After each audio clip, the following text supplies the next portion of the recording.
ਇਹ ਫਿਰ ਬੜਾ ਉਲਟ ਫੇਰ ਹੋ ਗਿਆ। ਮੁੱਢਲਾ ਮੈਂਬਰ ਜਿਹੜਾ ਉਹਨੂੰ ਕਈ ਸਾਲਾਂ ਬਾਅਦ ਇੱਕ ਚੇਅਰਮੈਨ ਹੀ ਮਿਲੀ, ਤੇ ਜਿਹੜੇ ਕੱਲ ਪਰਸੋਂ ਸ਼ਾਮਲ ਹੋਏ ਉਹ MLA ਵੀ ਬਣ ਗਏ, ਮੰਤਰੀ ਵੀ ਬਣ ਗਏ। ਸਿਆਸਤ ਇੰਨੀ ਬੁਰੀ ਨਹੀਂ ਹੈਗੀ ਹੈ, ਪਰ ਜਿਹੜਾ ਲੀਡਰ ਨੇ ਉਹਨਾਂ ਦਾ ਜਿਹੜਾ ਕਰੈਕਟਰ ਪਿਛਲੇ 25-30 ਸਾਲਾਂ ਦੀ ਜੇ ਅਸੀਂ ਸਿਆਸਤ ਦੀ ਗੱਲ ਕਰੀਏ ਉਹ ਰਿਹਾ, ਉਸਨੇ ਸਿਆਸਤ ਨੂੰ ਬਦਨਾਮ ਕੀਤਾ। ਲੱਗਦਾ ਨਹੀਂ ਇੱਕ ਸਟੇਜ ਤੇ ਜਦੋਂ ਬਹੁਤ ਵੱਡਾ ਕ੍ਰਾਈਸਿਸ ਹੈਗਾ, ਖਾਸ ਕਰਕੇ ਮੈਂ ਸੁਖਪਾਲ ਖਹਿਰੇ ਉਹਨਾਂ ਦੇ ਨਾਂ ਜ਼ਰੂਰ ਲਊਂਗਾ, ਜਦੋਂ ਉਹਨਾਂ ਨੂੰ ਵਿਰੋਧੀ ਧਿਰ ਦੇ ਅਹੁਦੇ ਤੋਂ ਲਾਇਆ ਸੀ ਕਿ ਪਾਰਟੀ ਤੇ ਖਿੰਡ ਕੀ ਖਤਮ ਹੋ ਗਈ, ਉਦੋਂ ਕੋਈ ਡਾਵਾਡੋਲ ਨਹੀਂ ਹੋਏ ਸੀ। ਅਲਟੀਮੇਟਲੀ ਕਹਿਤਾ ਪਾਰਟੀ ਨੇ, ਜਿਸ ਪਾਰਟੀ ਦੀ ਲਾਈਨ ਤੇ ਗੱਲ ਕਰਨੀ ਹੈ ਵੀ ਤੁਸੀਂ ਆਪਣਾ ਖੋਲ ਕੇ ਉਸਦੇ ਜਿਹੜੇ ਮੁੱਦਿਆਂ ਤੇ ਬੋਲਣਾ ਸੀ ਬੋਲੋ, ਤੇ ਮੈਨੂੰ ਇਹ ਲੱਗਦਾ ਵੀ ਦੁਨੀਆ ਦੀ ਡਿਕਸ਼ਨਰੀ ਵਿੱਚ ਕੋਈ ਗੱਲ ਨਹੀਂ ਹੈਗੀ, ਕੋਈ ਗੱਲ ਨਹੀਂ ਹੋਣੀ ਜਿਹੜੀ ਮੈਨੂੰ ਉਦੋਂ ਨਾ ਪਈ ਹੋਵੇ।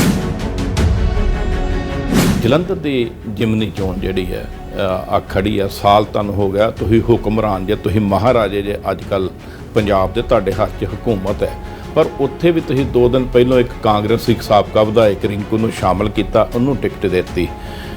ਬਤੌਰ ਤੁਸੀਂ ਸਮਝ ਲਓ ਪਾਰਟੀ ਦੇ ਵਰਕਰ, ਤੁਸੀਂ ਕੀ ਫੀਲ ਕਰਦੇ ਜਿਹੜੇ ਹਜ਼ਾਰਾਂ ਲੋਕ ਸਭਾ ਹਲਕਾ ਜਲੰਧਰ 'ਚ ਤੁਹਾਡੇ ਵਲੰਟੀਅਰ ਨੇ, ਉਹਨਾਂ ਦੇ ਮਨ ਤੇ ਕੀ ਗੁਜ਼ਰੀ ਹੋਊਗੀ?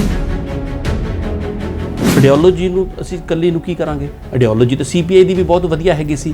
ਅੱਜ ਉਹ ਸਿਆਸਤ ਕਿੱਥੇ ਹੈਗੀ ਹੈ? ਜਦੋਂ ਤੱਕ ਤੁਸੀਂ ਸੱਤਾ ਦੇ ਵਿੱਚ ਨਹੀਂ ਆਉਂਦੇ ਤਾਂ ਤੁਸੀਂ ਆਪਦੀ ਆਈਡੀਓਲੋਜੀ ਨੂੰ ਲਾਗੂ ਨਹੀਂ ਕਰ ਸਕਦੇ। MLA ਅੱਜ ਭਾਵੇਂ ਕਿਸੇ ਪਾਰਟੀ ਤੋਂ ਲਿਆ ਕੇ ਕੋਈ ਵੀ ਜਿੱਤਿਆ, ਆਈਡੀਓਲੋਜੀ ਤਾਂ ਆਮ ਆਦਮੀ ਪਾਰਟੀ ਦੀ ਹੈ, ਜਿਹੜੀ ਇਹ ਸੋਚ ਤੇ ਆਮ ਆਦਮੀ ਪਾਰਟੀ ਦੀ ਹੈਗੀ ਹੈ। ਮੇਰੀ ਸਮਝ ਤੋਂ ਬਾਹਰ ਹੈ ਵੀ ਇਹੋ ਜਿਹੀਆਂ ਕੁਰਸੀਆਂ ਤੇ ਬੈਠ ਕੇ ਕੋਈ ਮੰਤਰੀ, ਕੋਈ ਮੁੱਖ ਮੰਤਰੀ ਚੋਰੀ ਕਿਵੇਂ ਕਰ ਲੈਂਦਾ, ਠੱਗੀ ਕਿਵੇਂ ਮਾਰ ਲੈਂਦਾ, ਬਜਟ ਦੇ ਵਿੱਚ ਸੰਨ ਲਾ ਕੇ ਆਪਣੇ ਘਰ ਕਿਵੇਂ ਭਰ ਲੈਂਦਾ। ਜਿਹੜੀ ਮੈਂ ਗੱਲ ਕਹੀ ਵੀ ਲੋਕ ਕਹਿੰਦੇ ਨੇ ਸਿਆਸਤ ਖੇਡਦਾ ਤੂੰ, ਗੰਦੀ ਹੋ ਗਈ ਸਿਆਸਤ, ਇਹ ਕਿਵੇਂ ਸਪਸ਼ਟ ਹੋ ਸਕਦੀ?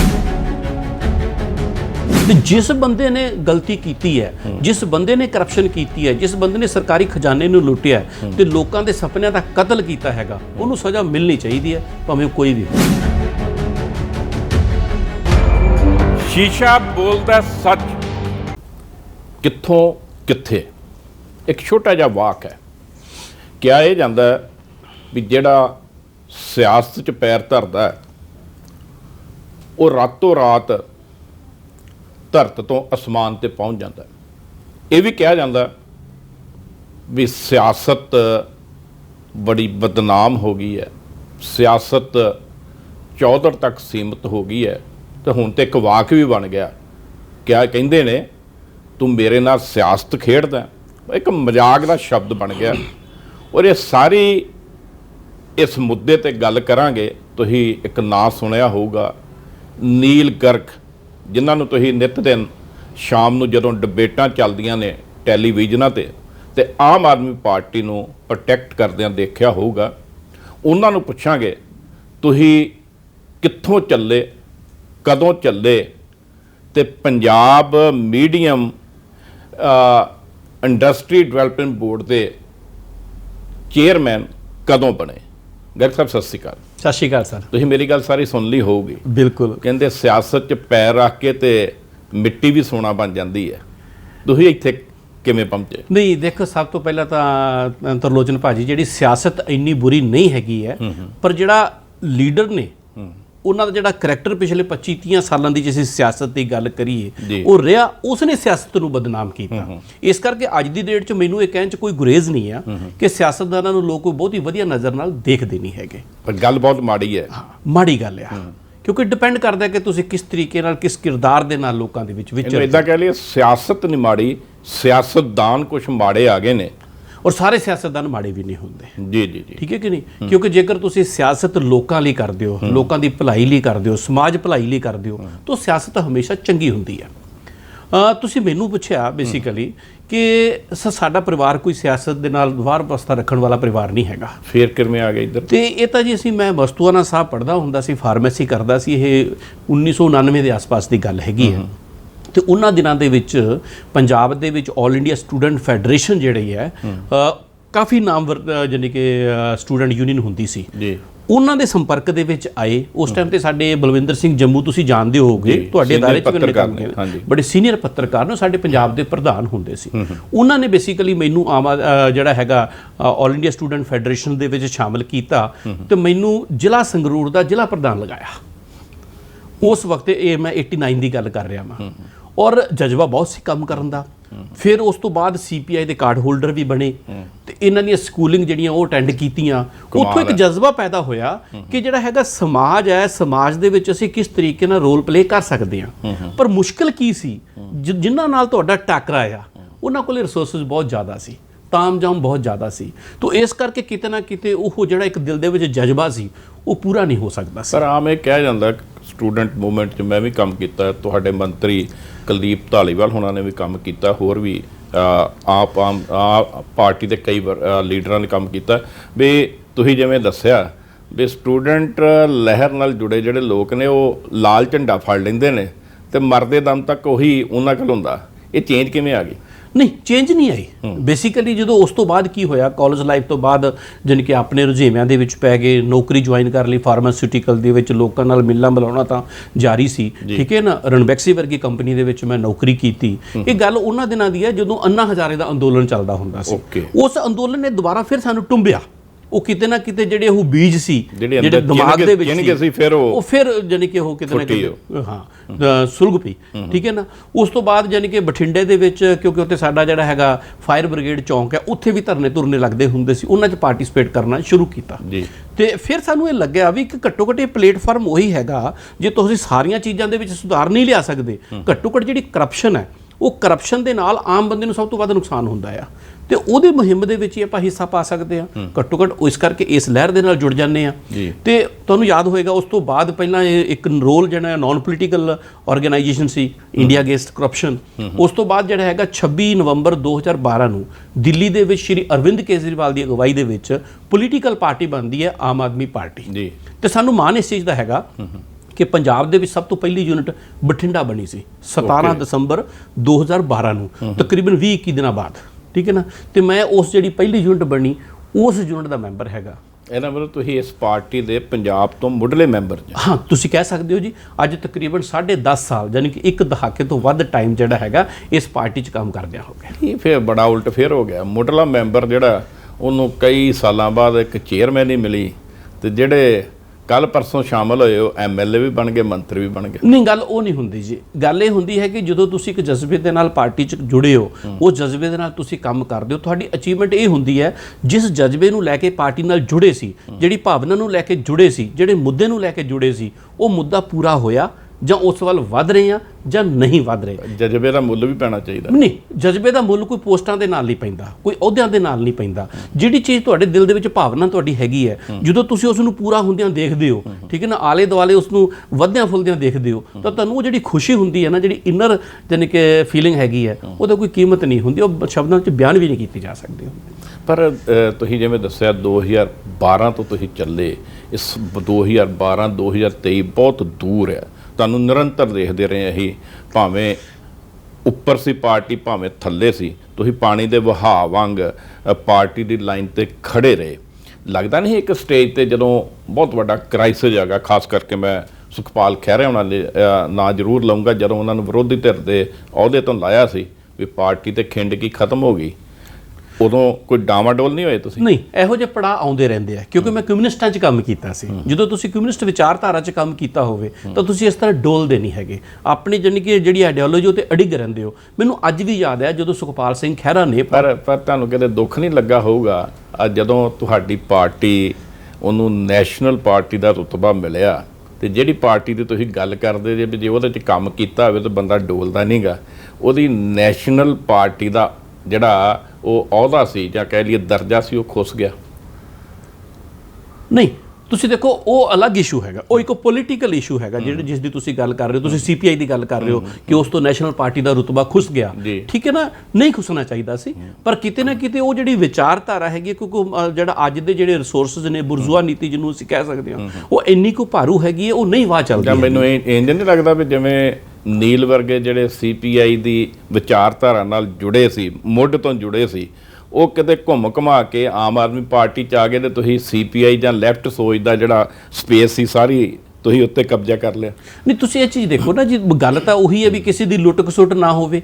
ਉਹੀ ਚੀਜ਼ ਜੇ ਇੱਥੇ ਆ ਕੇ ਪੂਰੀ ਹੋ ਸਕਦੀ ਹੈਗੀ ਹੈ, ਤੇ ਜੇਕਰ ਕੋਈ ਗਰੀਬਾਂ ਦੀ, ਆਮ ਲੋਕਾਂ ਦੀ ਸਿਆਸਤ ਕਰਦਾ ਹੈਗਾ, ਕੋਈ ਸਕੂਲਾਂ ਦੀ ਸਿਆਸਤ ਕਰਦਾ ਹੈ, ਕੋਈ ਹਸਪਤਾਲਾਂ ਦੀ ਸਿਆਸਤ ਕਰਦਾ ਹੈ, ਬੇਸਿਕ ਚੀਜ਼ਾਂ ਦੀ ਸਿਆਸਤ ਕਰਦਾ ਹੈ, ਤਾਂ ਮੈਂ ਸਮਝਦਾ ਕਿ ਉਹ ਬੂਰ ਤੇ ਉਸ ਸੋਚ ਨੂੰ ਪੈ ਹੀ ਰਿਹਾ ਨਾ। ਹਾਂ, ਇਹ ਹੋ ਸਕਦਾ ਕਿ ਪੂਰੀ ਤਰ੍ਹਾਂ ਉਸ ਤਰੀਕੇ ਨਾਲ ਨਾ ਹੋਵੇ, ਪਰ ਕਾਫੀ ਹੱਦ ਤੱਕ ਤੇ ਉਸ ਤਰ੍ਹਾਂ ਹੈਗਾ ਹੀ ਹੈਗਾ। ਮੈਂ ਤੁਹਾਨੂੰ ਗੱਲ ਦੱਸ ਰਿਹਾ ਸੀ, ਤੁਸੀਂ ਸੁਖਪਾਲ ਸਿੰਘ ਖਹਿਰਾ ਦੀ ਗੱਲ ਕੀਤੀ ਸੀ, ਬਿਲਕੁਲ ਉਹ ਵਕਤ ਆਇਆ ਤੇ ਉਸ ਟਾਈਮ ਤੇ ਇੱਕ ਵਾਰੀ ਤਾਂ ਇਹੋ ਜਿਹਾ ਜਾਨੀ ਕਿ ਸਿਚੁਏਸ਼ਨ ਆਈ। ਮੈਂ ਉਹਨਾਂ ਦਿਨਾਂ 'ਚ ਪੰਜਾਬ ਦਾ ਸਪੋਕਸਪਰਸਨ ਸੀ ਆਮ ਆਦਮੀ ਪਾਰਟੀ ਵੱਲੋਂ, ਠੀਕ ਹੈ ਕਿ ਨਹੀਂ। ਸਾਡੇ ਬਹੁਤੇ ਜਾਨੀ ਕਿ ਲੋਕ ਉਹਨਾਂ ਦਿਨਾਂ ਵਿੱਚ ਜਾਂਦੇ ਨਹੀਂ ਹੁੰਦੇ ਸੀ ਚੈਨਲਾਂ ਦੇ ਉੱਤੇ, ਕਿਉਂਕਿ ਗਾਲਾਂ ਪੈਂਦੀਆਂ ਸੀ ਸਾਰੇ ਪਾਸੇ। ਇੱਕ ਦਿਨ ਦੇ ਵਿੱਚ ਮੈਂ 4-4 ਚੈਨਲਾਂ ਤੇ ਜਾਂਦਾ ਰਿਹਾ। ਉਦੋਂ ਗੱਲ ਆ ਗਈ ਖੁਦ ਮੁਖਤਿਆਰੀ ਲਾਉਣੀ ਹੈ, ਦਿੱਲੀ ਦੀ ਗੁਲਾਮੀ ਜਿਹੜੀ ਖਤਮ ਕਰਨੀ। ਹਾਂ, ਜਦ ਕਿ ਸਾਰਿਆਂ ਨੂੰ ਪਤਾ ਹੈਗਾ ਉਹ ਸਿਆਸਤ ਨਿਰੋਲ ਜਾਨੀ ਕਿ ਆਪਣੇ ਬੈਨੀਫਿਟ ਲਈ ਹੈਗੀ ਸੀ, ਲੋਕਾਂ ਲਈ ਤਾਂ ਉਹ ਸਿਆਸਤ ਹੈ ਨਹੀਂ ਸੀ, ਜਿਹਨੂੰ ਕਿ ਲੋਕਾਂ ਨੇ ਬਾਅਦ 'ਚ ਨਕਾਰ ਵੀ ਦਿੱਤਾ। ਜਿਹੜੀ ਬਠਿੰਡਾ ਕਨਵੈਨਸ਼ਨ ਸੀ ਉਹਨੇ ਇੱਕ ਵਾਰੀ ਤਾਂ ਫੂਕ ਹੀ ਕੱਢਤੀ ਸੀ, ਜਿਵੇਂ ਆਮ ਆਦਮੀ ਪਾਰਟੀ ਬਿਲਕੁਲ ਕੱਢੀ ਸੀ। ਪਰ ਜਦੋਂ ਜਾਨੀ ਕਿ ਪਾਰਟੀ ਦੇ ਸੁਹਿਰਦ ਲੋਕ ਪਾਰਟੀ ਦੇ ਵਿੱਚ ਹੋਣ, ਭਾਵੇਂ ਉਹਨਾਂ ਦੀ ਗਿਣਤੀ ਥੋੜੀ ਰਹਿ ਗਈ ਹੋਵੇ, ਪਰ ਜਦੋਂ ਲਗਾਤਾਰ ਉਹ ਕੋਸ਼ਿਸ਼ ਕਰਦੇ ਆ ਨਾ, ਤਾਂ ਉਹ ਦੁਬਾਰਾ ਫਿਰ ਚੰਗਿਆੜੀ ਭੜਕਦੀ ਹੈਗੀ ਹੈ। ਤੇ ਅੱਜ ਤੁਸੀਂ ਦੇਖੋ ਪੰਜਾਬ ਦੀ ਸਿਆਸਤ ਦੇ ਵਿੱਚ ਉਹ ਜਿਹੜੀ ਪਾਰਟੀ ਉਸ ਵਕਤ ਬਠਿੰਡੇ ਦੀ ਕਾਨਫਰੰਸ ਤੋਂ ਉਹਨਾਂ ਨੇ ਬਣਾਈ, ਉਹ ਕਿੱਥੇ ਐਗਜ਼ਿਸਟ ਕਰਦੀ ਹੈਗੀ ਹੈ, ਕਿਉਂਕਿ ਆਫਟਰ ਆਲ ਤੁਸੀਂ ਸੱਚਾਈ ਨੂੰ ਹਰਾ ਨਹੀਂ ਸਕਦੇ, ਸੱਚਾਈ ਨੂੰ ਪਰੇਸ਼ਾਨ ਕੀਤਾ ਜਾ ਸਕਦਾ। ਮੈਂ ਤੁਹਾਨੂੰ ਦੱਸਣ ਲੱਗਾ ਸੀ, ਮੈਂ ਉਹ ਹਾਲਾਤ ਵੀ ਦੇਖੇ ਆ। ਮੈਂ ਇੱਕ ਦਿਨ ਇੱਕ ਡਿਬੇਟ ਦੇ ਉੱਤੇ ਸੀ, ਠੀਕ ਹੈ ਨਾ, ਉਹਨਾਂ ਦੇ ਨਾਲ ਸੁਖਪਾਲ ਸਿੰਘ ਖਹਿਰਾ ਦਾ ਬੜਾ ਤਾਮਝਾਮ ਸੀ, ਸੋਸ਼ਲ ਮੀਡੀਆ ਦੇ ਉੱਤੇ ਬੜਾ ਟਰੋਲ ਕਰਦੇ ਸੀ ਦੂਜਿਆਂ ਨੂੰ, ਤੇ ਉਹ ਉਦੋਂ ਤੱਕ ਵਿੱਚ ਵਿਚਾਲੇ ਜੇ ਹੁੰਦਾ ਸੀ ਵੀ ਉਹਨਾਂ ਨੇ ਰਹਿਣਾ ਹੈ ਜਾਂ ਨਹੀਂ ਰਹਿਣਾ। ਇੱਕ ਦਿਨ ਅਲਟੀਮੇਟਲੀ ਕਹਿਤਾ ਪਾਰਟੀ ਨੇ, ਜਿਸ ਪਾਰਟੀ ਦੀ ਲਾਈਨ ਤੇ ਗੱਲ ਕਰਨੀ ਹੈ ਵੀ ਤੁਸੀਂ ਆਪਣਾ ਖੋਲ ਕੇ ਉਸ ਦੇ ਜਿਹੜੇ ਮੁੱਦਿਆਂ ਤੇ ਬੋਲਣਾ ਸੀ ਬੋਲੋ। ਤੇ ਮੈਨੂੰ ਇਹ ਲੱਗਦਾ ਵੀ ਦੁਨੀਆ ਦੀ ਡਿਕਸ਼ਨਰੀ ਵਿੱਚ ਕੋਈ ਗੱਲ ਨਹੀਂ ਹੈਗੀ, ਕੋਈ ਗੱਲ ਨਹੀਂ ਹੋਣੀ ਜਿਹੜੀ ਮੈਨੂੰ ਉਦੋਂ ਨਾ ਪਈ ਹੋਵੇ, ਠੀਕ ਹੈ ਨਾ। ਬਟ ਜਦੋਂ ਪਾਰਟੀ ਨਾਲ ਤੁਸੀਂ ਲੱਗੇ ਹੋ, ਇਹੋ ਜਿਹੇ ਹਾਲਾਤ ਆਉਂਦੇ ਰਹਿੰਦੇ ਆ, ਪਰ ਤੁਸੀਂ ਨਿਰੰਤਰ ਚੱਲਦੇ ਰਹੋ। ਅੱਜ ਤੁਸੀਂ ਦੇਖੋ, ਅੱਜ ਸਾਡੀ 92 MLA ਦੇ ਨਾਲ ਪੰਜਾਬ ਦੇ ਵਿੱਚ ਜਿਹੜੀ ਸਾਡੀ ਸਰਕਾਰ ਹੈਗੀ ਹੈ, ਜਿਹੋ ਜਿਹਾ ਮੈਂਡੇਟ ਕਦੇ ਕਿਸੇ ਨੂੰ ਮਿਲਿਆ ਹੀ ਨਹੀਂ ਹੈਗਾ। ਨਹੀਂ ਸਰ, ਜਿਵੇਂ ਤੁਸੀਂ ਗੱਲਾਂ ਬਾਤਾਂ ਕਰ ਰਹੇ ਬਹੁਤ ਚੰਗੀਆਂ ਲੱਗਦੀਆਂ, ਕਿ ਸਿਆਸਤਦਾਨ ਵਾਲੀਆਂ ਨਹੀਂ ਲੱਗਦੀਆਂ, ਹੋਣੀਆਂ ਵੀ ਇਦਾਂ ਹੀ ਚਾਹੀਦੀਆਂ। ਪਰ 2012 ਤੋਂ ਚੱਲੇ ਅੱਜ ਤੱਕ, ਚਲੋ ਇਹ ਤੇ ਖਹਿਰਾ ਸਾਹਿਬ ਦੀ ਗੱਲ ਇੱਕ ਵੱਖਰਾ ਮੁੱਦਾ ਆ ਗਿਆ ਸਾਹਮਣੇ, ਇਹ ਸਿਆਸਤ ਬਦਨਾਮ ਕਿਉਂ ਹੋ ਰਹੀ ਹੈ? ਮੈਂ ਜਿੱਦਾਂ ਤੁਹਾਨੂੰ ਪਹਿਲਾਂ ਦੱਸਿਆ ਸਰ, ਜਦੋਂ ਤੁਸੀਂ ਸਿਆਸਤ ਨੂੰ ਆਪਣੇ ਨਿੱਜੀ ਹਿੱਤਾਂ ਲਈ ਵਰਤੋ, ਜਦੋਂ ਤੁਸੀਂ ਸਿਆਸਤ ਨੂੰ ਲੁੱਟ ਲਈ ਵਰਤੋ, ਜਦੋਂ ਜਿਹੜੇ ਰਿਸੋਰਸਸ ਤੇ ਕਬਜ਼ਾ ਕਰਨ ਦੀ ਜਾਨੀ ਕਿ ਤੁਸੀਂ ਰਾਜਨੀਤੀ ਕਰੋ, ਤਾਂ ਰਾਜਨੀਤੀ ਡੈਫੀਨਿਟਲੀ ਬਦਨਾਮ ਹੋਏਗੀ। ਜਦੋਂ ਤੁਸੀਂ ਲੋਕਾਂ ਦੀ ਸਿਆਸਤ ਕਰੋ, ਠੀਕ ਹੈ ਨਾ, ਤੁਹਾਨੂੰ ਟਾਈਮ ਲੱਗ ਸਕਦਾ ਸਫਲ ਹੋਣ ਵਾਸਤੇ, ਲੇਕਿਨ ਉਦੋਂ ਇਹ ਰਾਜਨੀਤੀ ਦੇ ਵਿੱਚ ਇਹੀ ਲੋਕ ਨੇ, ਇਹ ਪੰਜਾਬ ਦੇ ਲੋਕ ਹੀ ਨੇ ਨਾ ਜੀ ਦੇਖੋ, ਤੇ ਜਿਨ੍ਹਾਂ ਨੇ ਉਹ ਸਿਆਸਤ ਨੂੰ ਹਰਾਇਆ ਤੇ ਸਾਡੇ ਵਾਲੀ ਪਾਰਟੀ ਦੀ ਸਿਆਸਤ ਨੂੰ 92 ਸੀਟਾਂ ਦਿੱਤੀਆਂ ਪੰਜਾਬ ਦੇ ਵਿੱਚ। ਸੋ ਇਸ ਕਰਕੇ ਸਿਆਸਤ ਬਦਨਾਮ ਨਹੀਂ ਹੈ, ਸਿਆਸਤ ਕਰਨ ਵਾਲੇ ਜਿਹੜਾ ਹੈਗੇ ਆ ਉਹਨਾਂ ਦਾ ਕਿਰਦਾਰ ਜਿਹੜਾ ਉਹ ਬਦਨਾਮ ਹੈ। ਮੈਨੂੰ ਸਾਬਕਾ ਮੁੱਖ ਮੰਤਰੀ ਚੰਦੀ ਚੰਨੀ ਉਹਨਾਂ ਦੇ ਬੋਲ ਯਾਦ ਆ ਰਹੇ, ਜਦੋਂ ਉਹਨਾਂ ਦੀਆਂ ਅੱਖਾਂ ਭਰੀਆਂ ਸੀ ਤੇ ਉਹਨਾਂ ਨੇ ਵਿਜੀਲੈਂਸ 'ਚ ਪੇਸ਼ ਹੋਣਾ ਸੀ ਤੇ ਪ੍ਰੈਸ ਕਾਨਫਰੰਸ ਕਰ ਰਹੇ ਸੀ ਕਾਂਗਰਸ ਭਵਨ ਆਪਣੇ ਸਾਥੀਆਂ ਨਾਲ। ਉਹ ਕਹਿੰਦੇ ਮੈਂ ਤੇ ਰਾਹੁਲ ਗਾਂਧੀ ਨੂੰ ਕਿਹਾ ਮੇਰੇ ਕੋਲ ਕੀ ਗਲਤੀ ਕਰਾ ਲਈ, 2007 'ਚ ਕਹਿੰਦਾ ਇਲੈਕਸ਼ਨ ਲੜ ਕੇ ਮੈਂ ਗਲਤੀ ਕਰ ਲਈ, ਮੁੱਖ ਮੰਤਰੀ ਬਣ ਕੇ ਗਲਤੀ ਲੱਗੀ ਕਰ ਲਈ, ਸਾਰੇ ਮੇਰੇ ਮਗਰ ਪੈ ਗਏ। ਤੇ ਕਹਿੰਦਾ ਜਿਹਨੂੰ ਮਰਜ਼ੀ ਪੁੱਛ ਲਓ ਸਿਆਸਤਦਾਨ ਨੂੰ, ਅਸੀਂ ਤੇ ਸਤਿ ਸ੍ਰੀ ਅਕਾਲ ਦੇ ਭੁੱਖੇ ਆ ਵੀ ਸਾਨੂੰ ਸਤਿ ਸ੍ਰੀ ਅਕਾਲ ਬੁਲਾਉਂਦੇ ਨੇ, ਆ ਗਏ ਆ, ਪਰ ਮੈਂ ਤੇ ਕਸੂਤਾ ਫਸ ਗਿਆ। ਤੁਸੀਂ ਵੀ ਸਤਿ ਸ੍ਰੀ ਅਕਾਲ ਕਰਕੇ ਆਏ ਜੇ? ਨਹੀਂ, ਇਸੇ ਗੱਲ ਨਹੀਂ ਹੈ, ਕਸੂਤੇ ਫਸਣ ਵਾਲੀ ਗੱਲ ਨਹੀਂ ਹੈ। ਦੇਖੋ ਤੁਸੀਂ ਗੱਲ ਕਰ ਰਹੇ ਹੋ ਵੀ ਹੰਝੂ ਆਏ ਹੋਏ ਸੀ, ਵਿਜੀਲੈਂਸ ਬਿਊਰੋ ਨੇ ਉਹਨਾਂ ਨੂੰ ਬੁਲਾਇਆ ਹੋਇਆ ਸੀ, ਠੀਕ ਹੈ ਨਾ। ਚਲੋ ਉਸ ਗੱਲ ਤੇ ਮੈਂ ਨਹੀਂ ਜਾਣਾ ਚਾਹੁੰਦਾ। ਤੇ ਪਹਿਲੀ ਗੱਲ ਤਾਂ ਹੰਝੂ ਆਉਣੇ ਨਹੀਂ ਚਾਹੀਦੇ ਹੁੰਦੇ। ਇੱਕ ਲੀਡਰ ਹੈ, ਲੀਡਰ ਬੇਸਿਕਲੀ ਇਮੋਸ਼ਨਲ ਹੋ ਸਕਦਾ, ਪਰ ਸਟਰੋਂਗ ਲੀਡਰ ਹੁੰਦਾ ਆ। ਤੇ ਜੇਕਰ ਉਹਨਾਂ ਨੇ ਕੁਝ ਨਹੀਂ ਕੀਤਾ ਹੈਗਾ ਤਾਂ ਉਹਨਾਂ ਨੂੰ ਹੰਝੂ ਲਿਆਉਣ ਦੀ ਕੀ ਲੋੜ ਹੈ, ਰੋਣ ਦੀ ਕੀ ਲੋੜ ਹੈ? ਜੇ ਕਿਸੇ ਨਾਲ ਧੱਕਾ ਹੋਵੇ ਫਿਰ ਅੱਖਾਂ ਭਾਰੀ ਆਉਂਦੀਆਂ ਜੀ। ਨਹੀਂ ਦੇਖੋ, ਧੱਕਾ ਨਹੀਂ ਹੁੰਦਾ, ਮਤਲਬ ਤੁਸੀਂ ਧੱਕੇ ਵਾਲੀ ਸਿਆਸਤ ਨੂੰ ਤਾਂ ਲੋਕਾਂ ਨੇ ਨਕਾਰਿਆ। ਜਿਹੜੀ ਧੱਕੇ ਵਾਲੀ, ਝੂਠੇ ਪਰਚਿਆਂ ਵਾਲੀ, ਝੂਠੇ ਧੱਕਿਆਂ ਵਾਲੀ, ਉਸ ਨੂੰ ਤਾਂ ਨਕਾਰਿਆ। ਉਸ ਨੂੰ ਨਕਾਰ ਕੇ ਤੇ ਆਮ ਆਦਮੀ ਪਾਰਟੀ ਨੂੰ ਲੈ ਕੇ ਆਂਦਾ ਹੈਗਾ। ਆਮ ਆਦਮੀ ਪਾਰਟੀ ਧੱਕਿਆਂ ਵਾਲੀ ਰਾਜਨੀਤੀ ਨਹੀਂ ਕਰਦੀ। ਔਰ ਜਿਹੜੀ ਤੁਸੀਂ ਜਿੱਥੋਂ ਤੱਕ ਗੱਲ ਕਰ ਰਹੇ ਹੋ, ਕਹਿਣ ਦੀਆਂ ਗੱਲਾਂ ਤੇ ਕਰਨ ਦੇ ਵਿੱਚ ਜ਼ਮੀਨ ਅਸਮਾਨ ਦਾ ਅੰਤਰ ਹੈਗਾ। ਤੇ ਅੱਜ ਜੇਕਰ ਸਪੋਜ਼ ਕਰੋ ਇੱਕ ਇਨਸਾਨ ਹੈਗਾ, ਇੱਕ ਰਾਜਨੀਤੀ 'ਚ ਉਹ ਦਾਖਲ ਹੁੰਦਾ ਹੈਗਾ, ਐਂਟਰ ਹੁੰਦਾ ਹੈਗਾ, MSC ਤੋਂ ਲੈ ਕੇ CM ਤੱਕ ਦਾ ਸਫ਼ਰ ਕਰਦਾ ਹੈਗਾ, ਉਸ ਤਰੀਕੇ ਨਾਲ ਪੰਜਾਬ ਤੇ ਕੰਗਾਲ ਹੋ ਗਿਆ, ਠੀਕ ਹੈ ਨਾ। ਉਹਨਾਂ 10-15 ਸਾਲਾਂ ਦੇ ਵਿੱਚ ਪੰਜਾਬ ਦੇ ਜੁਮੇ ਤਾਂ 3 ਲੱਖ ਕਰੋੜ ਦਾ ਕਰਜ਼ਾ ਚੜ੍ਹ ਗਿਆ। ਪਰ ਜਿਹੜੇ ਸੱਤਾਧਾਰੀ ਸੀ, ਠੀਕ ਹੈ ਨਾ, ਭਾਵੇਂ ਕਿਸੇ ਵੀ ਪਾਰਟੀ ਦੇ ਸੀ, ਉਹ ਲਗਾਤਾਰ ਗਰੋ ਕਰਦੇ ਰਹੇ, ਉਹਨਾਂ ਦੀਆਂ ਪ੍ਰਾਪਰਟੀਆਂ ਹਜ਼ਾਰਾਂ ਗੁਣਾ ਵੱਧ ਗਈਆਂ। ਇਹੋ ਜਿਹੀ ਉਹਨਾਂ ਕੋਲੇ ਕਿਹੜੀ ਗਿੱਦੜ ਸਿੰਘੀ ਸੀ ਜਿਹੜੀ ਉਹ ਸਰਕਾਰ ਦੇ ਵਿੱਚ ਰਹਿੰਦੇ ਆ, ਸਰਕਾਰ ਦਾ ਖਜ਼ਾਨਾ ਤਾਂ ਭਰ ਨਹੀਂ ਸਕੇ, ਉਹ ਤਾਂ ਕੰਗਾਲ ਹੁੰਦਾ ਗਿਆ। ਉਹਨਾਂ ਦਾ ਖਜ਼ਾਨਾ ਕਿਵੇਂ ਭਰ ਗਿਆ? ਚਲੋ ਉਹ ਤੁਹਾਨੂੰ ਛੱਡ ਦਿਆਂ, ਮੈਂ ਨਹੀਂ ਤੁਹਾਡੇ ਤੇ ਆਉਂਦਾ। ਮੈਨੂੰ ਜੋ ਜਾਣਕਾਰੀ ਮਿਲੀ ਹੈ ਵੀ ਤੁਹਾਡੇ ਕੋਲ ਬਹੁਤ ਵੱਡੀਆਂ ਜੌਬ ਸੀ, ਤੁਸੀਂ ਚੰਗੇ ਪੈਸੇ ਜਿਹੜੇ ਸੀ, ਤੁਹਾਨੂੰ ਤਨਖਾਹ ਮਿਲਦੀ ਸੀ, ਫਿਰ ਤੁਸੀਂ ਲਗਾਤਾਰ ਪਾਰਟੀ ਲਈ ਮੇਰੇ ਕੋਲ 24 ਘੰਟੇ ਕੰਮ ਕਰਦੇ ਸੀ। ਜਦੋਂ ਤੁਹਾਨੂੰ ਦੇਖੀਦਾ ਹੈ ਜਾਂ ਫੋਨ ਕਰੀਦਾ ਜਾਂ ਤੁਸੀਂ ਚੈਨਲ 'ਤੇ ਹੁੰਦੇ ਸੀ ਜਾਂ ਕੁਛ ਦਫ਼ਤਰ ਪਾਰਟੀ ਦੇ ਦਫ਼ਤਰ ਕੰਮ ਕਰਦੇ ਸੀ। ਇੱਕ ਤਾਂ ਉਹ ਜੌਬ ਤੁਹਾਡੀ ਹੁਣ ਮੈਨੂੰ ਨਹੀਂ ਪਤਾ ਤੁਸੀਂ ਕਿਵੇਂ ਉਹ ਕਰ ਰਹੇ ਜੇ ਨਹੀਂ ਕਰ ਰਹੇ ਜੇ। ਇੰਨੇ ਚਿਰ ਬਾਅਦ ਤੁਹਾਨੂੰ ਚੇਅਰਮੈਨ ਨਹੀਂ ਮਿਲੀ, ਚੇਅਰਮੈਨ ਵੀ ਮਿਲੀ ਜਿਹੜੀ ਇਹ 'ਚ ਕਿੰਨੀ ਤਨਖਾਹ ਸਾਰਿਆਂ ਨੂੰ ਪਤਾ, ਕੋਈ ਵੱਡੀ ਗੱਲ ਨਹੀਂ ਹੈਗੀ ਹੈ। ਅਤੇ ਇਹ ਲੱਗਦਾ ਨਹੀਂ ਵੀ ਤੁਸੀਂ ਫਿਰ ਵਿੱਤੀ ਤੌਰ 'ਤੇ ਗਵਾਇਆ ਕਿ ਹਾਸਲ ਕੀਤਾ? ਨਹੀਂ, ਵਿੱਤੀ ਤੌਰ ਤੇ ਤਾਂ ਗਵਾਇਆ ਹੀ ਹੈ ਜੀ। ਦੇਖੋ, ਜਦੋਂ ਉਸ ਟਾਈਮ ਤੇ ਮੈਂ ਰੀਜਨਲ ਮੈਨੇਜਰ ਹੁੰਦਾ ਸੀ ਕੈਡੀਲਾ ਫਾਰਮਾਸਿਊਟੀਕਲ ਦੇ ਵਿੱਚ, ਜਦੋਂ ਮੈਂ ਇਹ ਕੰਪਨੀ ਜੁਆਇਨ ਕੀਤੀ ਹੈ, ਤੇ ਤਕਰੀਬਨ $1.25 ਲੱਖ ਮੈਨੂੰ ਮੈਨੂੰ ਉਦੋਂ ਤਨਖਾਹ ਆਉਂਦੀ ਹੁੰਦੀ ਸੀ। ਪਰ ਜਿਹੜਾ ਵੈਗਰੂ ਹੈ ਨਾ ਉਸ ਟਾਈਮ ਤੇ, ਪਰ ਜਿਹੜਾ ਵੈਗਰੂ ਹੈ ਨਾ, ਜਦੋਂ ਤੁਸੀਂ ਚੰਗੇ ਕੰਮ ਵਾਲੇ ਪੈਂਦੇ ਹੋ ਤੇ ਤੁਹਾਡੀ ਉਹ ਵੀ ਸਹਾਇਤਾ ਕਰਦਾ ਆ। ਤੁਸੀਂ ਦੇਖੋ ਜੀ, ਮੈਨੂੰ ਇਸ ਫੀਲਡ ਦੇ ਵਿੱਚ ਪੈਣ ਕਰ, ਲੇਕਿਨ ਮੇਰਾ ਗੁਜ਼ਾਰਾ ਇਸ ਕਰਕੇ ਹੁੰਦਾ ਰਿਹਾ ਕਿ ਜਿਹੜੀ ਮੇਰੀ ਵਾਈਫ ਆ ਉਹ ਸਰਕਾਰੀ ਜੌਬ ਦੇ ਵਿੱਚ ਸੀ, ਉਹ ਬ੍ਰਾਂਚ ਮੈਨੇਜਰ ਸੀ PNB ਦੇ ਵਿੱਚ, ਠੀਕ ਹੈ ਨਾ, ਠੀਕ ਠਾਕ ਘਰ ਦਾ ਗੁਜ਼ਾਰਾ ਚੱਲਦਾ ਸੀ। ਤੁਹਾਡੇ ਤੋਂ ਵੱਧ ਸੇਵਾ ਤੇ ਆਮ ਆਦਮੀ ਪਾਰਟੀ ਦੀ ਤੁਹਾਡੀ ਵਾਈਫ ਨੇ ਕੀਤੀ ਫਿਰ? ਤੇ ਬਿਲਕੁਲ ਜੀ, ਕਹਿ ਸਕਦੇ ਹਾਂ ਜੀ। ਦੇਖੋ, ਦੂਸਰੀ ਜਿਹੜੀ ਚੀਜ਼ ਮੈਂ ਤੁਹਾਨੂੰ ਦੱਸਣੀ ਚਾਹੁੰਦਾ ਸੀ, ਵੈਗਰੂ ਕਿਵੇਂ ਹੈਲਪ ਕਰਦਾ। ਸਰ, ਮੇਰੀ ਬੇਟੀ ਨੇ ਜਾਣੀ ਕਿ IIT ਦਾ ਜਿਹੜਾ ਕੋਰਸ ਉਹ ਕਰੈਕ ਕੀਤਾ, ਔਰ ਉਹਨੇ IIT ਕਾਨਪੁਰ ਤੋਂ ਆਪਣੀ ਡਿਗਰੀ ਕੀਤੀ, ਠੀਕ ਹੈ ਨਾ, ਸਾਡਾ ਕੋਈ ਖਰਚਾ ਹੀ ਨਹੀਂ ਹੋਇਆ। ਮੇਰਾ ਬੇਟਾ MBBS ਡਾਕਟਰ ਹੈ, ਉਹਦਾ 13 ਲੱਖ ਬੱਚਿਆਂ ਚੋਂ 35 ਰੈਂਕ ਆਇਆ। ਤੁਹਾਨੂੰ ਹੈਰਾਨਗੀ ਹੋਏਗੀ, 20,000 ਦੇ ਵਿੱਚ ਉਹਦੀ MBBS ਹੋ ਗਈ। ਪਰ ਇਹ ਸਮਝ ਦੀ ਗੱਲ ਨਾ, ਤੁਹਾਨੂੰ ਲੱਗਦਾ ਵੀ ਤੁਸੀਂ ਇੱਧਰ ਸੇਵਾ ਕੀਤੀ ਤੇ ਉਹਦਾ ਮੈਨੂੰ ਲੱਗਦਾ ਕਿ ਮੈਂ ਚੰਗੇ ਕੰਮ ਕਰਦਾ ਸੀ, ਚੰਗੀ ਪਾਰਟੀ ਦੇ ਨਾਲ, ਚੰਗੀ ਸੋਚ ਨਾਲ ਜੁੜਿਆ, ਉਹਦਾ ਫਾਇਦਾ ਮੈਨੂੰ ਹੋਇਆ। ਸੋ ਵਿੱਤੀ ਤੌਰ ਤੇ ਮਤਲਬ ਕਹਿ ਸਕਦੇ ਹਾਂ ਕਿ ਮੈਨੂੰ ਨੁਕਸਾਨ ਹੋਇਆ, ਪਰ ਆਈਡੀਓਲੋਜੀਕਲੀ, ਇਮੋਸ਼ਨਲੀ ਮੈਂ ਤਾਂ ਤਕੜਾ ਹੀ ਹੋਇਆ ਜੀ। ਆਮ ਕਿਹਾ ਜਾਂਦਾ ਵੀ ਇਹ ਪਾਰਟੀ ਜਿਹੜੀ ਹੈ ਵਲੰਟੀਅਰ ਦੇ ਸਿਰ ਤੇ ਚੱਲਦੀ ਹੈ, ਵਲੰਟੀਅਰ ਦੇ ਆਧਾਰ 'ਤੇ। ਵੈਸੇ ਪਹਿਲਾਂ ਵੀ ਚਲੋ ਐਲੀਗੇਸ਼ਨ ਲੱਗਦੇ ਰਹੇ, ਹੁਣ ਗੱਲਾਂ ਖਤਮ ਹੋ ਗਈਆਂ ਵੀ ਜਿਹੜੇ 92 ਤੁਹਾਡੇ ਵਿਧਾਇਕ ਨੇ ਉਹਨਾਂ ਵਿੱਚੋਂ ਅੱਧੇ ਦੇ ਕਰੀਬ ਜਿਹੜੇ ਨੇ ਉਹ ਕਾਂਗਰਸ ਜਾਂ ਹੋਰ ਪਾਰਟੀਆਂ 'ਚੋਂ, ਅਕਾਲੀ ਦਲ 'ਚੋਂ ਆਏ ਨੇ।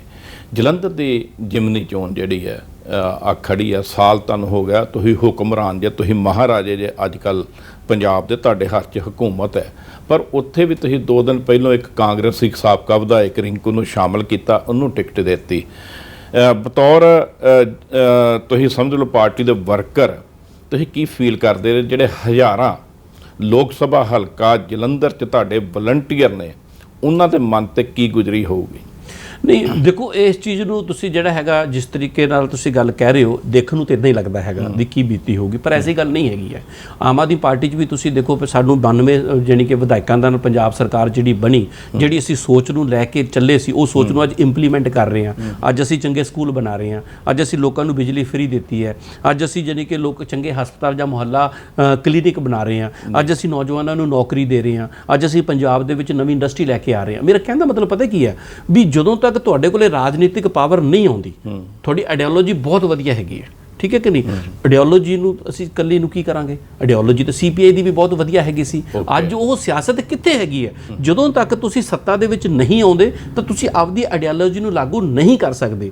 MLA ਅੱਜ ਭਾਵੇਂ ਕਿਸੇ ਪਾਰਟੀ ਤੋਂ ਲਿਆ ਕੇ ਕੋਈ ਵੀ ਜਿੱਤਿਆ, ਆਈਡੀਓਲੋਜੀ ਤਾਂ ਆਮ ਆਦਮੀ ਪਾਰਟੀ ਦੀ ਹੈ, ਜਿਹੜੀ ਇਹ ਸੋਚ ਤੇ ਆਮ ਆਦਮੀ ਪਾਰਟੀ ਦੀ ਹੈਗੀ ਹੈ। ਲੋਕਾਂ ਦੇ ਵਿੱਚ ਪਾਲਿਸੀਆਂ ਤਾਂ ਅਸੀਂ ਉਹ ਇੰਪਲੀਮੈਂਟ ਕਰ ਰਹੇ ਜਿਹੜੀ ਲੋਕਾਂ ਨਾਲ ਵਾਅਦਾ ਕੀਤੇ ਹੈ, ਜਿਹੜੀ ਸੋਚ ਕੇ ਲੋਕਾਂ ਨੇ ਸਾਨੂੰ ਵੋਟ ਪਾਈ ਹੈਗੀ ਹੈ। ਸੋ ਇਸ ਕਰਕੇ ਇਹ ਮਾਇਨੇ ਨਹੀਂ ਰੱਖਦਾ ਕੌਣ ਨਵਾਂ ਆਇਆ ਕੌਣ ਪੁਰਾਣਾ ਆਇਆ, ਪਾਰਟੀ ਨੇ ਦੇਖਣਾ ਹੁੰਦਾ ਕਿ ਕਿਸ ਬੰਦੇ ਨੂੰ ਕਿਹੜੀ ਥਾਂ ਤੇ ਜਾਣੀ ਕਿ ਰੱਖਣਾ ਹੈਗਾ, ਤੇ ਕਿਹਨੂੰ ਟਿਕਟ ਦੇਣੀ ਹੈ, ਕਿਹਨੂੰ ਚੇਅਰਮੈਨੀ ਦੇਣੀ ਹੈ, ਕਿਹਨੂੰ ਕੋਈ ਅਹੁਦਾ ਦੇਣਾ ਹੈਗਾ। ਲੇਕਿਨ ਅਲਟੀਮੇਟਲੀ ਗੱਲ ਇਹ ਹੈਗੀ ਹੈ ਵੀ ਕੀ ਅਸੀਂ ਲੋਕਾਂ ਦੀਆਂ ਉਮੀਦਾਂ ਤੇ ਖਰਾ ਉਤਰਦੇ ਹਾਂ ਜਾਂ ਉਮੀਦਾਂ ਤੇ ਖਰਾ ਨਹੀਂ ਹੁੰਦਾ। ਬੜੀ ਡੂੰਘੀ ਗੱਲ ਤੁਸੀਂ ਅੱਜ ਕੀਤੀ। ਮੈਂ ਪਹਿਲੀ ਵਾਰੀ ਕਿਸੇ ਆਮ ਆਦਮੀ ਪਾਰਟੀ ਦੇ ਲੀਡਰ ਦੇ ਮੂੰਹ 'ਚ ਸੁਣੀ। ਤੁਹਾਡਾ ਭਾਵ ਇਹ ਵੀ ਸਾਡੀ ਆਈਡੀਓਲੋਜੀ ਹੈ ਪੰਜਾਬ ਨੂੰ ਰੰਗਲਾ ਬਣਾਉਣਾ, ਪੰਜਾਬ ਨੂੰ ਭ੍ਰਿਸ਼ਟਾਚਾਰ ਮੁਕਤ ਬਣਾਉਣਾ, ਪੰਜਾਬ ਨੂੰ ਰੁਜ਼ਗਾਰਯੋਗ ਬਣਾਉਣਾ, ਪੰਜਾਬ ਨੂੰ ਹੋਰ ਖੁਸ਼ਹਾਲ ਕਰਨਾ। ਤੁਹਾਡਾ ਮਤਲਬ ਇਹ ਵੀ ਇਹ ਆਈਡੀਓਲੋਜੀ ਨੂੰ ਕਾਇਮ ਕਰਨ ਲਈ ਸਤਾ ਹਾਸਲ ਜਿਹੜੀ ਕਰਨੀ ਹੈ ਉਹ ਜੁਗਾੜੂ ਢੰਗ ਨਾਲ ਕਰਨੀ ਜਾਇਜ਼ ਹੈ, ਭਾਵੇਂ ਉਹ ਕਾਂਗਰਸ ਹੋਵੇ ਭਾਵੇਂ ਅਕਾਲੀ ਹੋਵੇ। ਤੁਹਾਡਾ ਇਹ ਕਹਿਣ ਦਾ ਭਾਵ ਹੈ? ਹਾਂ, ਬਿਲਕੁਲ, ਤੁਹਾਡਾ ਜਿਹੜਾ ਨਿਸ਼ਾਨਾ ਬਿਲਕੁਲ ਕਲੀਅਰ ਹੈ। ਮਾੜੀ ਗੱਲ ਉਦੋਂ ਹੈ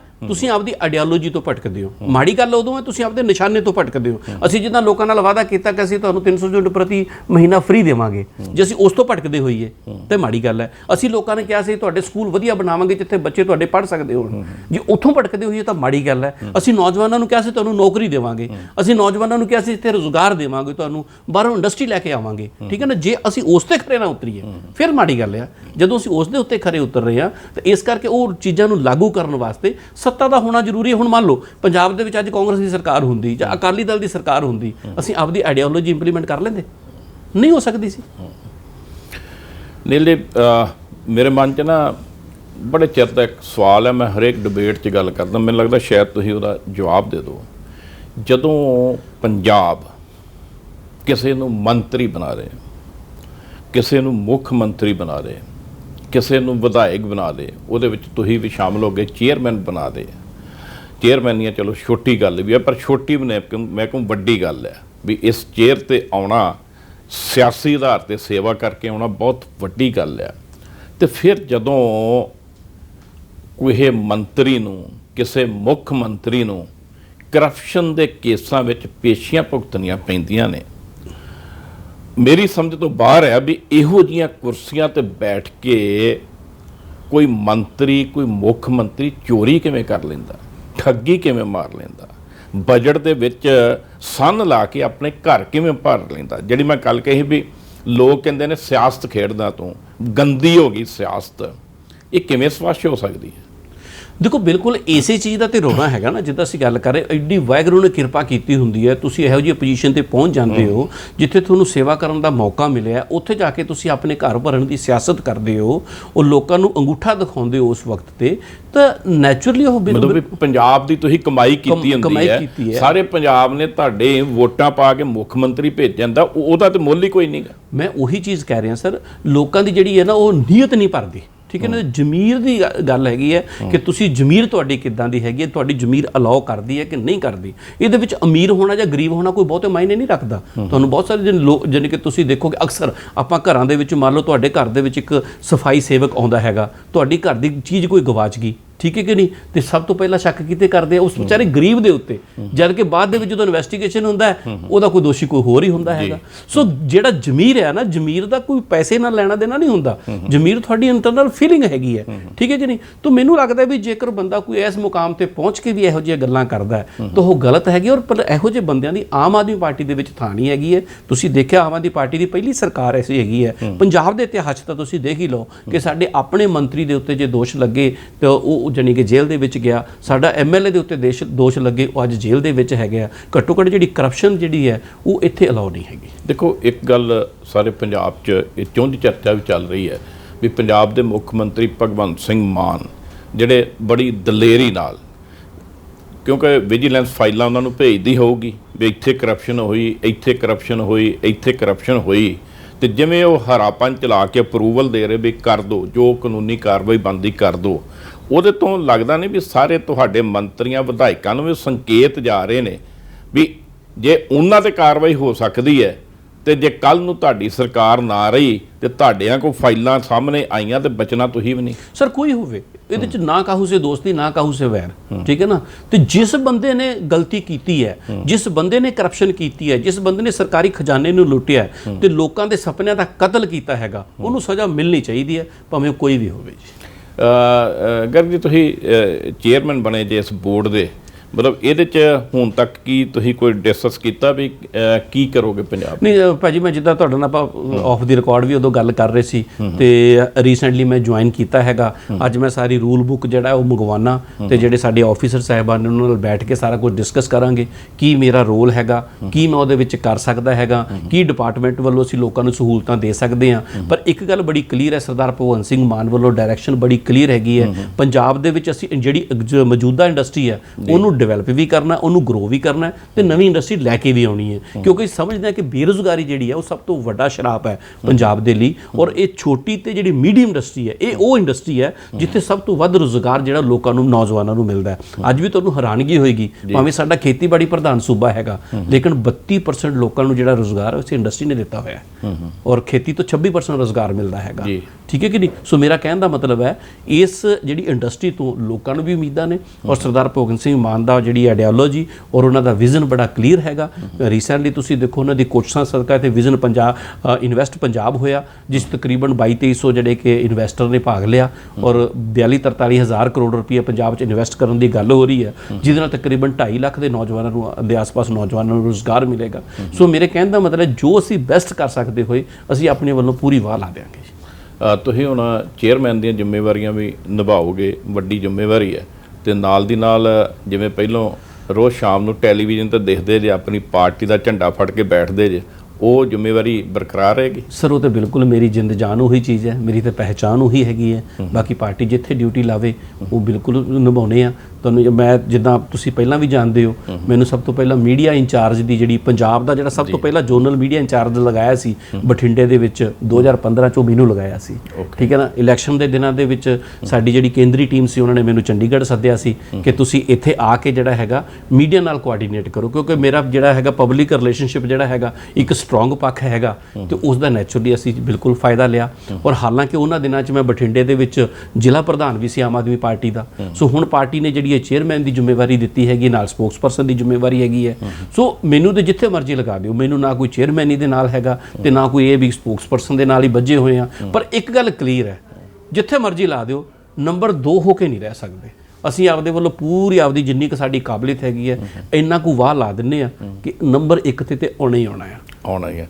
ਤੁਸੀਂ 2012 ਦੇ ਜੁੜੇ ਜੇ ਪਾਰਟੀ ਨਾਲ, 2014 ਦੀ ਇਲੈਕਸ਼ਨ 'ਚ ਬੱਲੇ ਬੱਲੇ ਹੋ ਗਈ, 4 ਤੁਹਾਡੇ ਮੈਂਬਰ ਪਾਰਲੀਮੈਂਟ ਜਿੱਤੇ ਤੇ ਬਾਕੀ ਸੀਟਾਂ ਤੇ ਵੱਡੀਆਂ ਤੁਸੀਂ ਭਰਪੂਰ ਵੋਟਾਂ ਲਈਆਂ, ਬੜਾ ਬੂਮ ਆਇਆ ਵੀ ਕਮਾਲ ਹੋ ਗਈ। 2017 'ਚ ਲੱਗਦਾ ਸੀ ਤੁਹਾਡੀ ਸਰਕਾਰ ਆਊਗੀ, ਪਰ ਤੁਸੀਂ ਨਹੀਂ ਬਣਾ ਸਕੇ, 20 ਦੇ ਕਰੀਬ ਤੁਹਾਡੇ MLA ਰਹਿ ਗਏ। ਕਦੇ ਨੀਲ ਗਰਗ ਹੋਣਾ ਨੇ ਸੋਚਿਆ ਸੀ ਜਦੋਂ 2012 ਜੁਆਇਨ ਕੀਤੀ ਸੀ ਵੀ ਤੁਹਾਡੀ ਪਾਰਟੀ ਇੱਕ ਵਿਧਾਨ ਸਭਾ ਦੀਆਂ ਚੋਣਾਂ ਵਿੱਚ ਪ੍ਰਕਾਸ਼ ਸਿੰਘ ਬਾਦਲ, ਕੈਪਟਨ ਅਮਰਿੰਦਰ ਸਿੰਘ, ਨਵਜੋਤ ਸਿੱਧੂ, ਛੋਟੇ ਬਾਦਲ ਸਾਹਿਬ, ਇਸੇ ਤਰ੍ਹਾਂ ਵੱਡੇ ਵੱਡੇ ਹੋਰ ਜਿਹੜੇ ਲੀਡਰ ਨੇ, ਮੈਡਮ ਭੱਠਲ ਹੋ ਗਏ, ਸਾਰਿਆਂ ਨੂੰ ਢਹਿ ਢੇਰੀ ਕਰਕੇ 92 ਵਿਧਾਇਕ ਲੈ ਕੇ ਤੇ ਦਗੜ ਕਰਕੇ ਵਿਧਾਨ ਸਭਾ ਚੜ੍ਹ ਜੂਗੀ? ਸਰ ਤੁਹਾਨੂੰ ਹੁਣ ਭਾਵੇਂ ਝੂਠ ਲੱਗਦਾ ਹੋਵੇ ਇਹ, ਪਰ ਮੇਰੇ ਤਾਂ ਦਿਲ ਦੇ ਵਿੱਚ ਹੈਗਾ ਸੀ ਔਰ ਦਿਮਾਗ ਦੇ ਵਿੱਚ ਵੀ ਹੈਗਾ ਸੀ।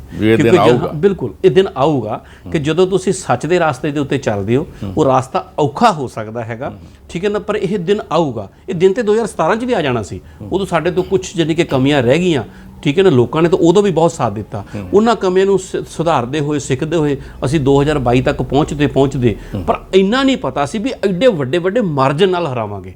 ਸਾਨੂੰ ਅੱਜ ਵੀ ਯਾਦ ਹੈ ਜਦੋਂ ਅਸੀਂ ਸਾਡੇ ਬਾਰ ਰੂਮ ਦੇ ਵਿੱਚ ਬੈਠੇ ਹੁੰਦੇ ਸੀ, ਠੀਕ ਹੈ ਨਾ, ਹਾਲੇ ਰਿਜ਼ਲਟ ਨਹੀਂ ਆਏ ਸੀ, ਇਲੈਕਸ਼ਨ ਵੀ ਹੋ ਗਿਆ ਸੀ। ਸਾਨੂੰ ਇਹ ਤੇ ਪਤਾ ਸੀ ਕਿ ਸਾਡੀ ਸਰਕਾਰ ਬਣ ਰਹੀ ਹੈ, ਪਰ ਇਹ ਨਹੀਂ ਪਤਾ ਸੀ ਵੀ ਅਸੀਂ ਜਾਨੀ ਕਿ ਸੁਨਾਮ ਦੀ ਸੀਟ 75,000 ਵੋਟਾਂ 'ਤੇ ਜਿੱਤ ਜਾਵਾਂਗੇ, ਬਠਿੰਡੇ ਮਨਪ੍ਰੀਤ ਬਾਦਲ ਨੂੰ ਅਸੀਂ 65,000 ਵੋਟਾਂ 'ਤੇ ਹਰਾ ਦਿਆਂਗੇ, ਮਾਨਸਾ ਦੇ ਵਿੱਚ ਜਿਹੜਾ ਹੈਗਾ ਅਸੀਂ 60,000 ਵੋਟਾਂ 'ਤੇ ਜਿੱਤ ਜਾਵਾਂਗੇ, 50,000 ਦੀ ਵੱਧ ਲੀਡ ਨਾਲ ਤਾਂ ਅਸੀਂ ਬਹੁਤ ਸਾਰੀਆਂ ਸੀਟਾਂ ਜਿੱਤੀਆਂ ਨੇ। ਸਾਨੂੰ ਇੰਨਾ ਨਹੀਂ ਪਤਾ ਸੀ, ਨਾ ਹੀ ਸਾਨੂੰ ਇਹ ਪਤਾ ਸੀ ਕਿ ਸਾਡੀਆਂ 92 ਸੀਟਾਂ ਆ ਜਾਣਗੀਆਂ। ਸੋ ਇਹ ਤੇ ਕਮਾਲ ਹੋ ਗਿਆ। ਪਰ ਇਹ ਗੱਲ ਪੱਕੀ ਸੀ ਕਿ ਜਿਨ੍ਹਾਂ ਲੋਕਾਂ ਤੋਂ ਲੋਕ ਔਖੇ ਆ, ਭਾਵੇਂ ਸਪੋਜ਼ ਕਰੋ ਅਕਾਲੀ ਦਲ ਦੀ ਸਿਆਸਤ ਸੀ, ਜਦੋਂ ਤੁਸੀਂ ਜੇ ਅਕਾਲੀ ਦਲ ਦੀ ਸਿਆਸਤ ਤੋਂ ਜੇ ਲੋਕ ਔਖੇ ਆ ਤਾਂ ਉਹਦੇ ਵੱਡੇ ਧੁਰੰਦਰਾਂ ਤੋਂ ਲੋਕ ਹਰਾਉਣਗੇ ਨਾ, ਤੇ ਜੇਕਰ ਕਾਂਗਰਸ ਤੋਂ ਔਖੇ ਆ ਉਹਦੇ ਵੱਡੇ ਧੁਰੰਦਰਾਂ ਤੋਂ ਲੋਕ ਹਰਾਉਣਗੇ, ਠੀਕ ਹੈ ਨਾ। ਕਿਉਂਕਿ ਗੁੱਸਾ ਤਾਂ ਉਹਨਾਂ ਧੁਰੰਦਰਾਂ ਦੇ ਖਿਲਾਫ ਹੀ ਹੈਗਾ। ਸੋ ਇਸ ਕਰਕੇ ਮੇਰੇ ਦਿਲੋਂ ਦਿਮਾਗ ਦੇ ਵਿੱਚ ਤਾਂ ਪਹਿਲੇ ਦਿਨ ਹੈਗਾ ਸੀ, ਪਰ ਇਹ ਨਹੀਂ ਸੀ ਕਿ ਇੰਨੀ ਜਲਦੀ ਵਾਪਰ ਜਾਏਗਾ, ਕਿਉਂਕਿ ਅਸੀਂ ਕਮਿਊਨਿਸਟਾਂ 'ਚ ਕੰਮ ਕੀਤਾ, ਉੱਥੇ ਹਮੇਸ਼ਾ ਲੌਂਗ ਰਨ ਦੀ ਜਾਨੀ ਕਿ ਪਾਲਿਸੀ ਬਣਾ ਕੇ ਚੱਲਦੇ ਆ। ਸਾਨੂੰ ਇਹ ਹੈਗਾ ਸੀ 20 ਕੁ ਸਾਲ ਲੱਗ ਜਾਣਗੇ, ਪਰ ਇੰਨੀ ਜਲਦੀ ਹੋ ਜਾਊਗਾ ਇਹ ਨਹੀਂ ਪਤਾ ਸੀ। ਮਤਲਬ ਕਾਮਰੇਡ ਵਾਲੀ ਰਫ਼ਤਾਰ ਜਿਹੜੀ ਬੜੀ ਧੀਮੀ ਹੈ ਉਹਨੂੰ ਤੁਸੀਂ ਤੇਜ਼ ਕਰ ਲਿਆ। ਅਖੀਰਲਾ ਸਵਾਲ, ਨੀਲ ਗਰਗ 2024 'ਚ ਬਠਿੰਡਾ ਲੋਕ ਸਭਾ ਹਲਕੇ ਤੋਂ ਇਲੈਕਸ਼ਨ ਲੜਨਗੇ? ਸਰ ਇਹ ਤਾਂ ਪਾਰਟੀ ਨੇ ਦੇਖਣਾ। ਮੈਂ ਤੁਹਾਨੂੰ ਪਹਿਲਾਂ ਕਹਿ ਕੇ ਹਟਿਆ ਹੈਗਾ, ਮੈਂ ਨਾ ਅੱਜ ਤੱਕ ਕਦੇ ਟਿਕਟ ਮੰਗੀ ਹੈ, ਨਾ ਮੈਂ ਕਦੇ ਟਿਕਟ ਲਈ ਕੰਮ ਕੀਤਾ ਹੈਗਾ। ਮੈਨੂੰ ਤਾਂ ਪਾਰਟੀ ਨੇ ਜਿੱਥੇ ਡਿਊਟੀ ਲਾਤੀ ਮੈਂ ਤਾਂ ਉਹੀ ਪਾਰਟੀ ਦਾ ਕੰਮ ਕੀਤਾ ਆ। ਪਾਰਟੀ ਨੇ ਜੇ ਮੈਨੂੰ ਜ਼ਿਲ੍ਹਾ ਪ੍ਰਧਾਨ ਲਾਤਾ ਉਹ ਕੰਮ ਕਰਤਾ, ਜੇ ਪਾਰਟੀ ਨੇ ਮੀਡੀਆ ਦਾ ਕੰਮ ਲਾਤਾ ਮੈਂ ਉਹ ਕਰਤਾ, ਪਾਰਟੀ ਨੇ ਮੈਨੂੰ ਸਪੋਕਸਪਰਸਨ ਦਾ ਕੰਮ ਲਾਤਾ ਉਹ ਕਰਤਾ, ਜੇ 2017 ਦੇ ਵਿੱਚ ਬਲਜਿੰਦਰ ਕੌਰ ਦੀ ਕੰਪੇਨ ਸੰਭਾਲਣ ਵਾਸਤੇ ਕੰਪੇਨ ਮੈਨੇਜਰ ਲਾਤਾ ਮੈਂ ਉਹ ਕੰਮ ਕਰਤਾ। ਮੈਨੂੰ ਤਾਂ ਜਿਹੜਾ ਪਾਰਟੀ ਕੰਮ ਦਿੰਦੀ ਹੈ ਮੈਂ ਤੇ ਉਹ ਕਰਦਾ। ਕਿੰਨੀ ਕਾਸ ਹੈ ਟਿਕਟ ਮਿਲ ਜਾਏਗੀ? ਨਹੀਂ ਮੈਂ ਤਾਂ ਕਦੇ ਕਿਸੇ ਚੀਜ਼ ਦੀ ਆਸ ਰੱਖੀ ਨਹੀਂ ਜੀ, ਪਰ ਮੈਨੂੰ ਇਹ ਪਤਾ ਬਠਿੰਡਾ ਸੀਟ ਜਿੱਤਾਂਗੇ ਅਸੀਂ। ਨੀਲ ਗਰਗ ਜਿੱਤਣਗੇ? ਪਾਰਟੀ ਜਿੱਤੇਗੀ ਜੀ। ਸੋ ਤੁਸੀਂ ਨੀਲ ਗਰਗ ਉਹਨਾਂ ਨੂੰ ਸੁਣਿਆ। ਮੁੱਖ ਤੌਰ ਤੇ ਗੱਲ ਇਹ ਨਿਕਲੀ ਹੈ ਵੀ ਜੇ ਵੱਡੀਆਂ ਕੁਰਸੀਆਂ ਤੇ ਬੈਠ ਕੇ ਸਿਆਸਤਦਾਨ ਆਪਣੀਆਂ ਜ਼ਮੀਰਾਂ ਨਾ ਮਾਰਨ, ਤੇ ਜੇ ਵੱਡੀਆਂ ਕੁਰਸੀਆਂ ਤੇ ਬੈਠ ਕੇ ਠੱਗੀਆਂ ਠੋਰੀਆਂ ਕਰਨ ਦੀ ਥਾਂ ਤੇ ਪੰਜਾਬ ਦੀ ਸੋਚ ਬੁਲੰਦ ਕਰਨ, ਤੇ ਉਹਨਾਂ ਨੂੰ ਕੋਈ ਹਰਾ ਨਹੀਂ ਸਕਦਾ।